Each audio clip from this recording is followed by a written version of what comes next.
Listen, Lunce's list with his Lunce's list. Oh, listen, Lunce's list with his list, Lunce's list. Oh, Lunce's list of 5. Lunce's list of 5. Come on now. Lunce's list is 5. Lunce's list of 5. Round of applause for Rockstar. He lives on applause. We love it. I have been singing that song all day long. EG can attest to that. Hey, yeah, I can totally talk. Yeah. Oh, all right. Is that your agent? Yeah. Okay. No, it's just a. Okay. Yes. Caucasian. Okay. Yes. Okay. Sounds like Rockstar's doing his HR benefits there. So let's go ahead and get to Lunce's list. So the 5 things to improve the theatrical attendance experience. Starting with number 5, we are going with, it's very dramatic. Someone tell me what he's writing because I can't see anything. We've got REAL, real tickets. Ooh. Real tickets. I like where this is I'm going to headed. let John explain himself, but I used to collect every ticket I was ever given, every ticket stub I was ever given. And that went away. And it not only went away, it felt like it went away even before we started using our phones. It did. Yeah. Here's the thing. Okay. So this is number 5. Yeah. I'm starting small and I'm working my way up. Oh, so you're saying that you're going to become more angry as this goes along? Yes. Okay. I thought about making an honorable mention. I thought about making this kind of combined with number 5. I'm going to kind of combine it with number 5. Basically real stuff in general at the theater, like physical goods. And in this day and age, we don't have physical goods anymore. We don't have physical newspapers anymore. We have the Dune popcorn bucket. If you want to get that and have fun, you can have fun. But look, there's not physical goods except for that, and also extremely overpriced. But what I would like, and probably the best thing they've ever given out at movies, or at least they do now, is the occasional poster that they give out when you come. Sometimes it's a full-size poster. We saw Across the Spider-Verse got a full-size poster. Sometimes we saw Scream. It's like a little bitty poster they give you. But it's something physical that you can actually hold. And we don't have tickets anymore. You mentioned collecting. I mean, imagine if you had this really cool collection. I used to collect like old Alabama football tickets when I'd go to games there. You collected, I have like a Rose Bowl ticket from the 2009 game when Alabama played there. I have all these physical things, and now, I mean, went to the Rose Bowl this year. I have nothing physical to show for it other than remembering, You have the scars that it left on you after Alabama got beat by Michigan. Alabama losing in overtime. But like, EG has scars on her feet too from it. Yeah, too. I do have scars on my feet. Shout out Alabama cheer team for the Band-Aids they gave me. Yeah, I wore these same shoes, nice tennis shoes. I wore yours. Yeah, but physical things, and it starts with tickets. So that's why I chose tickets for this. It starts with tickets. I think it would kind of be cool, and I'm kind of including this with the tickets thing, but I think it would be cool if when you came out of a movie, hey, I love that movie. We're going to see Dune. I don't want to buy the popcorn bucket because it looks like you know what. I want to buy a T-shirt with the Dune, written. It's basically just like curves, different curves, and spell out DUNE. Then I want, a poster. I'll buy a poster of like what the actual theatrical poster was. Yeah. I'll buy any kind of little trinket with it. I'll buy a commemorative ticket with it, like a cool thing. I think commemorative tickets are the biggest misfire, and they have been for movies for years. People who will buy their tickets months in advance, you're telling me they wouldn't buy a commemorative ticket to remember the opening night and have that as being a part of their nerd collection? I'll pay $10 for a really cool Dune ticket with a cool picture and all that kind of stuff. I mean, that would be awesome to have. So it really just kind of physical items in general, but I think tickets are the easiest way. Even if it's just the cheap paper ticket, it's still the easiest way to do that. All right. I like that. More merch, more physical items, more things for purchase, more even giveaways. Let's go ahead and move on to number 4 on Lunce's list of how to improve the theater going experience. I don't know why I divided up that word. Experience is what I was trying to say. And next we are going with? We've got an start on... We need to get a Wheel of Fortune board in here where he can just touch the letters. Ooh, I would love that. Get like a little projector. He can touch them. Yeah. Start on time. Now, I know that this is your list, but I've got to react here. What you're, I think, making the argument for is If the showtime is at 5:25, start the movie at 5:25 is what you're saying. Ding, ding, ding, you win. Now, let me say this. And Tyler's shaking his head, but let me explain. Okay, if a movie is 2 hours and 1 minute and the advertised start time is 7, here's what happens. On the AMC app, because that's what we use here, if you add it to your calendar, it adds a 2 hour and 1 minute movie to start at 7 and end at 9:01. We all know that's not the truth. We all know that there's trailers and it'll be 20 to 30 minutes more. And advertisements, too. And advertisements. Yeah. Now, I think the way it should be is when you're watching the pre-show stuff, which I feel like they've kind of dropped that around here in a lot of movies, but Nuvi, Screen Vision, all these different things, depending on the theater, depending on where in the country you are, put the trailers there. I know they do featurettes and stuff on certain movies that are basically buying the time basically for advertisement, but put the trailers there. If you want to come early and watch the movie, you're playing that for 20, 30 minutes for the movie anyway. Throw in 4 or 5 trailers into that. If you want to see them, you can come early. If you don't, if I just want to watch the movie, how many people show up late to movies thinking, I don't care about watching the trailers, or I don't want to be spoiled by the trailers, or whatever it is. Plus, every single trailer, for the most part, is posted online well before you go into the theater. But the studios see that as a very valuable thing to have people seated already. They're already at the theater, and they're making plans on when they're emotionally going to come back to the theater. So can you look at it from the studio's perspective and go, we want to force the studio's people perspective to watch these trailers? Let me rephrase it the way it actually is. We want to force people to watch stuff they don't necessarily care to watch. That's fair.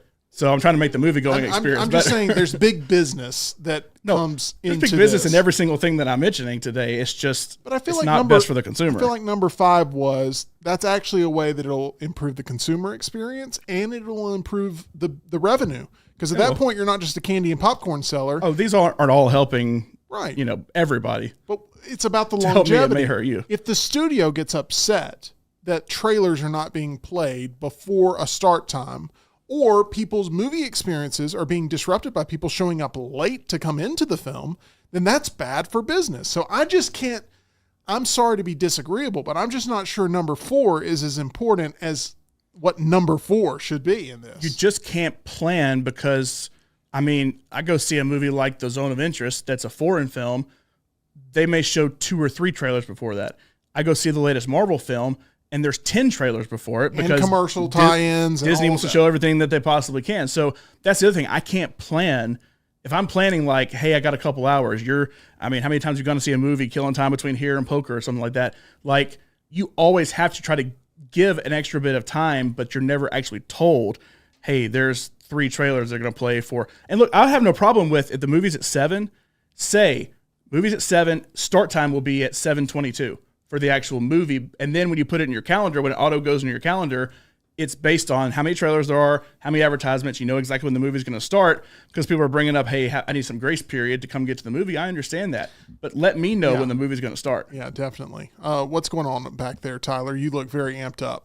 All right, so I agree. I don't like that it doesn't show you when the movie starts, but also on the app, it does say 20 minutes pre-show.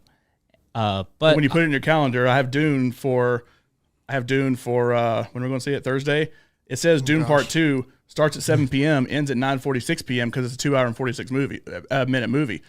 Lord knows how many trailers are going to show before Dune. I think this is turning into our first real disagreement in Meltdown history, and I am in favor of won't be the last. Of the previews being there beforehand to try to get all the riff-raff settled down so we can sit down and enjoy the movie, because the worst thing in the world is a bunch of people shuffling around while you're trying to get interested in some sort of cinematic trailer experience. You've already seen 5 times online. Not only that, but you've got the social aspect too. I like sitting there during the trailer, and then after that I say, ooh, we should see that. That looks good. Yeah, see, it that's talking during the movie to me. Heightens the imagination of, for instance, I hate talking during the movie. Kingdom of the Planet of the Apes, okay? I watched that trailer on my phone on Super Bowl Sunday because that's when it dropped, and it was very good, and I was very hyped up for it. Saw it on the big screen, and I'm like, oh my gosh, it took me to a whole nother level of like... Hey, you know what? Show up at 6:55 and you'll see it. Okay. All right. We're not going to I'm not taking trailers away. I know, but what you're doing Movies at 7. We're done with the show here at 3. We got 4 hours to kill. Let's go watch some trailers. You can't reteach the public your new system, I don't think, and make it happy for everybody. That's all I'm saying. It's not me. It's the kids that are wrong. Number 3 on Lunce's list is what we're going to get to next. These are the 5 ways to actually fix the movie-going experience, and I'm sure that the chat has plenty of options that they're throwing out there as well. All right, number 3. Where are we going here? Let's see. What does it say? Make rules. You're the only way I know what is being said because he's a good offensive lineman. He blocks me. Enforce. I can't see now. Enforce them. Okay, this is interesting. Make rules, enforce I them. feel like that is. Let me throw this out. This is room. my interpretation. My interpretation is if you have a strict no cell phone policy, if someone was to pull out their cell phone during a film, they get tased and drug out of the movie theater, and then they get a liter of Coke poured on top of their head. Maybe not that extreme, but hey, that was my That interpretation. would set a precedent. sometimes the punishment fits the crime. That was my interpretation. All right, so Alamo Drafthouse does a good job of this. They play a bit before their movies where they actually kick somebody out, and it's very strict. Like if you even think about pulling your phone out, they are not against kicking you out of the movie. Don't they have like a mockery ad campaign beforehand where they... It's like a person calls and leaves a voicemail, like they're super angry that they kicked them out because they were just sitting there like texting on their phone, and they have a very strict, here are the rules, and if you break these, we are not afraid to kick you out. And with number 4 on Lunce's list, nobody would see that ad campaign because everyone would be showing up and the movie would be playing and people would be like, sit down, and then it would create a lot of friction. Sorry. And then I would get kicked out for being like, well, it's been 30 minutes, start the movie. But like, Alamo does a good job of this. There have been a million bad experiences that we can all go back and recount. We've been in multiple movies, the two of us, where somebody started smoking in the middle of the movie. At that point, they need to be banned for life at that point. Do you remember what those 2 movies were? Kong Skull Island was one. Kong Skull Island was one. I don't one. remember the other one. I don't remember the other one either. Well, That's the one I remembered. I hope you had the other piece of the puzzle. Let me ask the chat. Yeah. By the way, I thought it was like a 4D experience. I'm like, Kong Skull really Island. was. It kind of feels like helicopter smoke is in here, and it's if you're going to make rules, and look, the thing is, they have guidelines, I'm sure, somewhere posted in the theater. I don't know, but like enforce the rules. You can't do certain things, and I have no problem with it. I went to go see the Black Phone a couple weeks earlier than it actually was released. That's the Ethan Hawke movie, Blumhouse, scary, creepy phone. And it was just like they called it an investors thing. I'm not an investor in AMC, but it was just like on the app, you could go a couple weeks early. So my wife and I went, but when we went, they made you put your phones in a bag and they took them like at the customer service area, and you could not go in with the phone. And it was I'm somebody who pulls my phone out to be like, where have I seen that actor from before or something? But if they made that the rule, I would not pull it out. And it actually was kind of fun for once not to be tempted by my phone sitting there, playing on it, doing, seeing what actor that person was in, or hey, somebody texted me from work or something like that. It was actually kind of cool. So if you make a very strict no cell phone policy, the minute that screen opens up, which every movie, multiple people pull their phones out every time, you're gone, done. If that's the rules of the theater, that's the rules of the theater. And I've yet to see those rules be enforced at all, which is why they need to enforce them. Yeah, I don't disagree. I don't either. I like number 3. All right, let's move on to number deuce. Can I give you guys a prediction at what number 1 should be? Is this from the chat? This is from the chat. Yeah, we'll take it. Charles says number 1 should be start taking chances on original stories again. Think about all of the weird stuff that came out of the 80s. You'll never see films like that again. We'll see, Charles, what number 1 is. There is no doubt that the content that's being shown is what gets people the most amped up to enjoy the theatrical experience. You got to have both. You got to have the foundational support of the theaters themselves, and you've got to have the art being implemented into that to create the best experience with consumer-friendly policies. And right now, we're trending towards theaters becoming absolutely obsolete with being a very frequent thing that you can experience. It's going to become, I think, a little bit more niche if we're not careful and we trend further on towards just movies that people don't want to see, which we have a litany of them in theaters right now as we speak, and then bad consumer practices and just generally people trying to distance themselves from people who ruin a lot of fun. So all of these things are swirling into how do we fix this thing. So let's move on to number 2. I will say there are a lot of incredible original stories out there. Just the theaters this will go along to the theater as opposed to the studio. The theaters do want to show, insert big budget movie on 10 of their screens. There are tons of incredible original movies out there. The Holdovers was an original movie, and that's the one movie we both can agree on being one of the best of the year. Even if it's adapted from books or something, I wouldn't consider that like sequels, remakes, stuff like that I would consider somewhat original for cinema. That it's out there, but you kind of have to work to find it. Everyone says they want original content, but are you willing to show up and support original content? Because that is a whole nother story. All right. Yes. Number 2. All right. Looking to fix the theater-going experience. Make it perfect for as many people as possible. Last movie I saw in a theater was, I think it was The Promised Land, which I talked about yesterday. Mads Mikkelsen. Special. Nope. What? More special screens. Okay. I agree with this one already. We're seeing Dune Part 2 in AMC Prime, which I think is Correct. the best theater in the state. I really do feel that way. Now, it is not the best form of viewing that exists within AMC or movie theaters. It is the best that we have in Birmingham. And I say all that to say we have 4 major AMCs within a 30-minute drive of where we are right now. And among all 4 of those, there's a 16, 15, a 10, 2 10s. Anyway, that's how many screens there are. So there's over 50 screens that we could access. And there's one IMAX that is old and starting to get run down, one Prime, and one Big D theater that I've only been in once, and it's not very good. There's no Dolby theaters. There's no second options for IMAX. As far as AMC is concerned, there is a Premiere that has a big screen. It's not called IMAX, but it's basically IMAX. But there's not enough options. When I was out, and I know comparing LA to Birmingham is apples and oranges in a lot of regards, but you might as well say when I was literally in Hollywood. I mean, anyway, yes. continue. But I mean, we went to one AMC multiple times, and there's an IMAX and a Prime and a Dolby theater and a Big D theater all within one. And then every single AMC you go to, it's kind of that way. There's an IMAX at every one of them. There's a Prime at every one of them. And the biggest problem with that is you lose access to movies very quickly. And the prime example was this past summer with Barbenheimer. Okay, 2 massive movies, 2 of the top 3 movies of the year, financially nominated for all the awards, everything come out. And Oppenheimer, due to what it is going to get the big screens, and Barbie gets shifted, if it ever is on the big screens, to the daytime when a lot of people can't view it. And guess what? Both of those kicked Mission Impossible off that came out the week before. That's true. Because there's nowhere to go see it. So if you didn't go watch Mission Impossible the day it came out, and if you didn't go to watch, Barbie at noon on a weekday, you're not going to see those on the best screens with the best sound systems, with the best seats, all that possible. The reason Prime is the best is it's the only one that has a somewhat bigger than average screen, has a somewhat better than average sound system, and somewhat better than average seats. It just happens to have all 3 of those. IMAX has a bigger screen and sound, but terrible seats. The Big D has terrible seats as well, and it's not as big a screen as IMAX or good a sound system.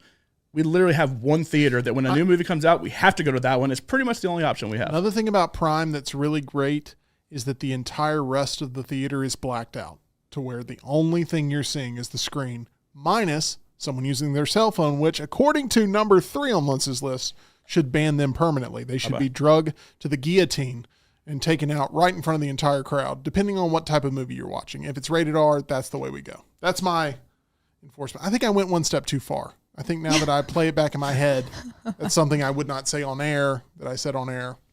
Troy said I basically want my retinas burned and my eardrums busted. Like, I kind of do too. Yeah, give me the thing. Make it as big and Do loud you as think humanly possible. we're ever going to get to a future where they install headphone jacks into... Oh, did you just give me a... Hold on.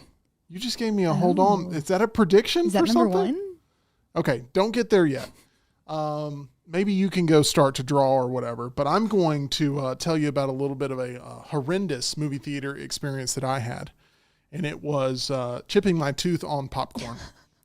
The kernel, it was not popped, and it got me bad, and I was in a lot of pain, and I had been in a situation where I had had a really bad dentist experience, and I didn't have a dentist to go to immediately because I was in so much pain. I knew I had to do something, and I reached out to a dentist that I'd heard from about from a friend, and it ended up being something that has made me actually happy to go to the dentist. I don't think anyone, let's be honest, loves going to the dentist.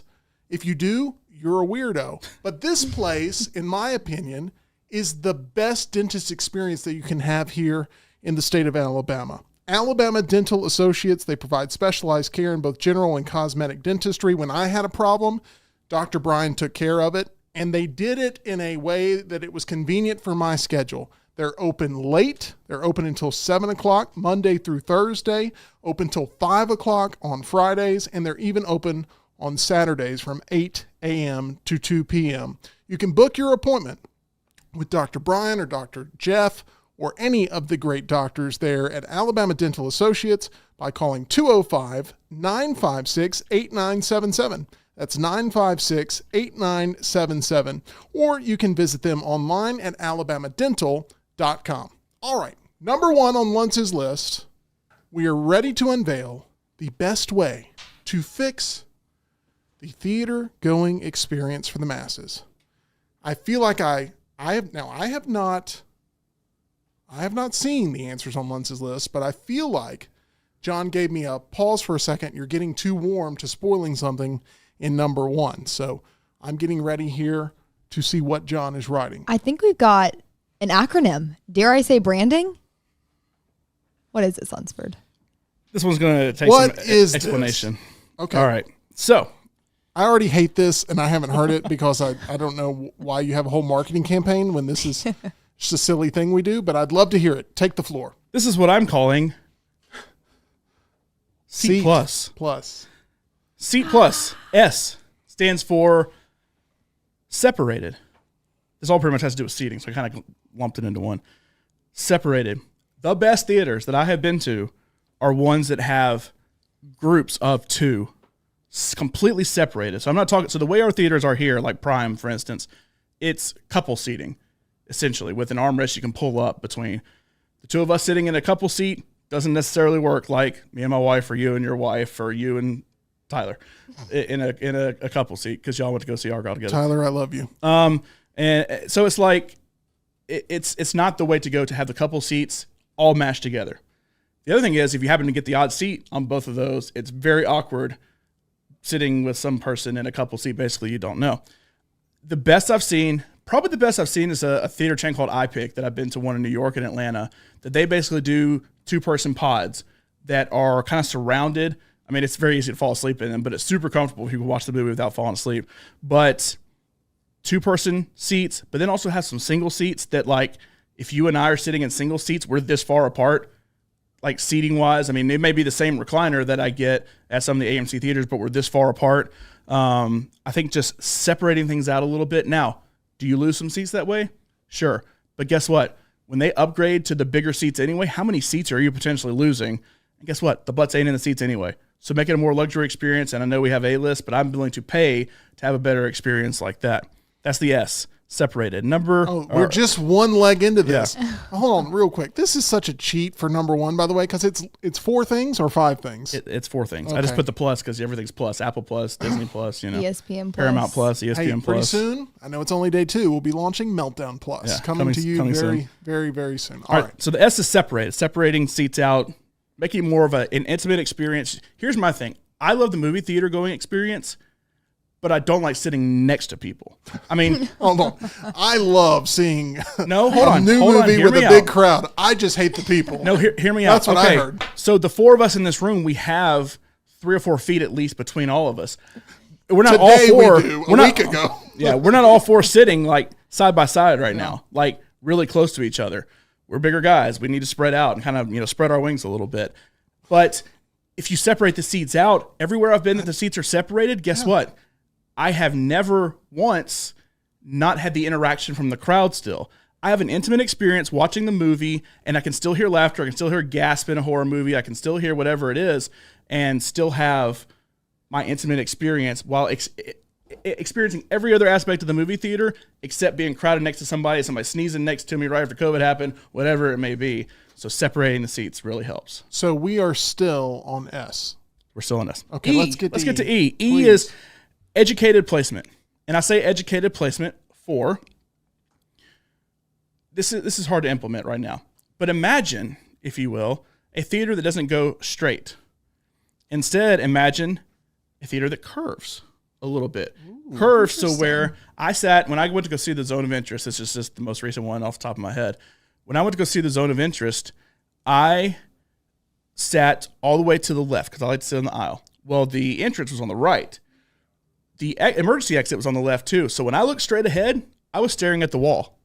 I had to turn and watch the entire movie like this to actually see the center of the screen. If the seats were curved a little bit, I would kind of curve in and be facing where the screen is. Now, I went to a theater in Orlando, a Cinemark down there, to see Black Adam because it just happened to be the movie that came out that week. It was awful. But I sat that way and was facing. I was on the aisle, but I was curved and I was facing the screen. And so curving, educated placements on where you actually place the seats, you're not sitting all the way over to the side, that would help things. That's the E. All right. The A. The A, audio. I think a headphone jack in seats would be incredible. I actually had that written down already. Maybe include speakers in the seats. Maybe something like that so it's more intimate sound experience. But I think doing something like that would be, I think that would help people with the audio because audio has been not very good lately for me in a lot of theaters, including Prime. Audio has not been very good. If I can control that myself, that would make things a lot better. And then the T, take it away. If a seat is broken, if the recliner doesn't work, the headphone jack that doesn't exist but we're putting in the seats doesn't work, if something about the seat doesn't work, don't make it available on the app. I have had 3 times in the last 3 months that I have gone to a movie here and the seat I have sat in has not worked, whether it be the heater, the recliner, all the above. It just got unplugged from somewhere. And I'm like, okay, I expected to sit back and relax and enjoy the film, and I couldn't sit back and relax because I was kind of sitting up. I always kick my footrest out. It's there for a reason. I'm going to that theater for a reason. I chose that over one that doesn't have a reclining feature to it. If it doesn't work, remove it from the app. Don't let me purchase it because I'm expecting something. And I have A-list, but somebody who doesn't have A-list may have paid more money for that seat, and they had a subpar experience because of that. So when you go to book your tickets, it's almost like playing a game of Minesweeper where you're just trying to avoid what would be the rotten seat of the bunch. Correct.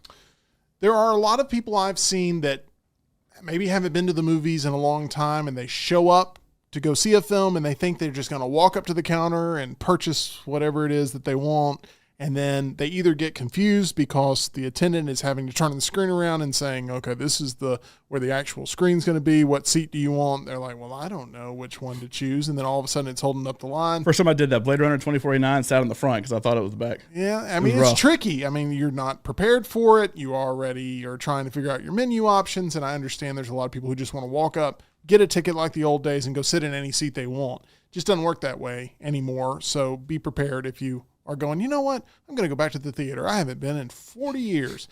Just be prepared. It's that way now. So you basically have to book everything through your phone. Yes. Which I prefer because I do too. You are able to show up a little bit later if you don't want to sit through the previews, if you time it out right, which is a gamble. But you can know that your seat of choice is already reserved for yourself. I've had people in my seats before, and that's always an awkward situation. We got a whole story about a road that didn't even exist. We went to go see Thor Ragnarok. We had booked the minute tickets went on sale. We booked the very back row of Thor Ragnarok. We get there, and it is a row that did not exist. We not only booked the tickets, we booked Star Wars. I can't remember if it was episode 7. I think it was episode 8 when Last Jedi came out at the same time, and we got the back row for both, and the back row is P. We got row P for Star Wars. We did literally the same thing, the exact same seats, 2 times, boom, boom, really quick. We got row P for Star Wars. We got row Q. We got row Q for Thor Ragnarok, and we walk in the theater for the first showing, and I'm like, you're in our seats. And it's like, this is row P. And it's like, well, no, we're the back row Q. It's like, row Q doesn't exist. We went and talked to the people there. They're like, sorry, you can come to the later showing. We don't know what to do for you. My wife was actually at the showing before that, before we started dating, and she constantly brings up whenever anything happens with seating, whether it's at a sporting event, a movie, whatever. She's like, I will never forget when you and Tim we're about to kill somebody because y'all couldn't get your seat right for Thor. And all you had to do was just come back for the next movie. It wouldn't have been as big a deal because she was there seeing it with her friends. And it's like, you don't understand. We were furious because we had booked it so far in advance to make sure we got the exact seats we wanted. And then somebody sitting in our seats. Oh, wait, it was AMC that messed up. If you can't tell, this issue is very personal to John, and he takes a lot of pride in trying to fix it. But sometimes you just run into those technical glitches, like being sold a row of seats that does not exist. I don't think I remember the story the same way your wife, who not at the time was your wife, but became your wife, remembers the story, because I didn't want to kill anyone over it, even though I did want to guillotine somebody about 10 minutes ago. I was mad. But you were angry, and you were also the driver, and you drove angry when we had to then kill 3 hours by going and eating somewhere or something. You know why we had to kill 3 hours? Because they had all the trailers before the movie. Andrew asked if it was a handicap row. It was, but it was not the handicap part of it. It was the part we sat for every other movie perfectly fine. It just, for that one, for some reason, AMC glitched and gave a row that didn't exist for it. I have 2 honorable mentions. I'm going to throw in there real quick. Number one, you got the floor. Number one, you got to fix movie theater nachos. I have brought that up a million times. Movie theater nachos used to be the thing. I used to love going to our local Cobb theaters, what it was, became Regal eventually, down the road from where I grew up. The nachos were incredible. Look, I know it all comes out of a package at some point, but now they give it to you pre-packaged, and the cheese is hard and brown. It's gross. The chips are gross. They're cold. It is one of the worst things to possibly eat. I tried it a year ago when I went to go see Skinamarink, which, by the way, the movie's super quiet, and crinkling chips is not the best way to do that. And number 2, I tried it. I tried it in Mean Girls. I tried Mean Girls this year. It's the first movie I saw this year, and it was awful there. So they need to fix nachos. I have one quick fix for you. You love cheese. The cheese curds at Culver's, chef's kiss. I'll take those in every day. You didn't hear me say that, AMC. Yeah. The other, and I think that this almost